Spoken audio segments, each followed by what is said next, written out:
పరిమళము నీదేనా నాలో పరవశము నిజమేనా బొండు మల్లి పువ్వు కన్నా తేలికగు నీ సోకు రెండు కళ్ళు మూసుకున్నా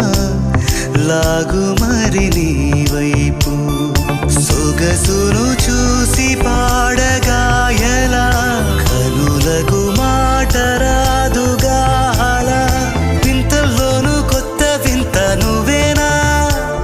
ఆ అందం అంటే అచ్చంగాను నువ్వే